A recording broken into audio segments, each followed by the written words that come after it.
আমার ছবি তুলতে হ্যাঁ আপনার ছবি তুলি কেরা করলো আমি পাবলিক প্লেসে আছি আমি যে কোনো কিছু রেকর্ড করতে পারি আমি পাবলিক প্লেসে আমি যে কোনো কিছু আমি রেকর্ড করতে পারি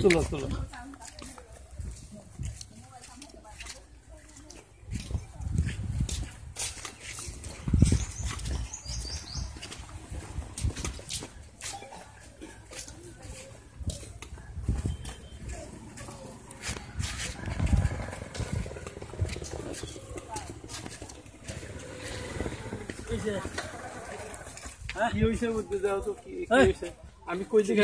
আমি পাবলিক প্লেসে ভিডিও করব ভিডিও আমি পাবলিক প্লেসে আমি যে কারো ভিডিও করতে পারি এটা কোনো সমস্যা নেই আর কি সমস্যা এটা না আমি পাবলিক প্লেসে আমি যে কোনো কিছু আমি রেকর্ড করতে পারি এটা আইনগত কোনো ই নাই তো এটা বাধা নাই তো এটা আইনগত কোনো বাধা নাই তো এটা না আর কি সমস্যাটা তুমি বলবা না পাবলিক প্লেসে আমি যে কোনো কিছু রেকর্ড করতে পারি এটা কোনো সমস্যা নেই তুমি বলতে ভাই কি বাকি সব অনুমতি করতে পারবা না বাংলাদেশের নাগরিক বাংলাদেশের আইন কানুন সম্পর্কে জানতে হইব তো অনুমতি লাগবে তো না অনুমতি পাবলিক প্লেসে যে কারো ভিডিও করা যায় আমি রাস্তার ভিডিও করতেছি আমি রাস্তার ভিডিও করতেছি আমি ভিডিও করলে হ্যারে করবা হ্যাঁ রাস্তা আমি ভিডিও করতেছি তো করো তুমি ওই জায়গা থেকে করো হ্যাঁ করছি তো এদিকে করছি তো হ্যাঁ করছি তো হ্যাঁ রাস্তা দিয়ে যাইতেছে ভিডিওর মধ্যে আইছে এটা আমি কি করবো এটা কোন কথা হলো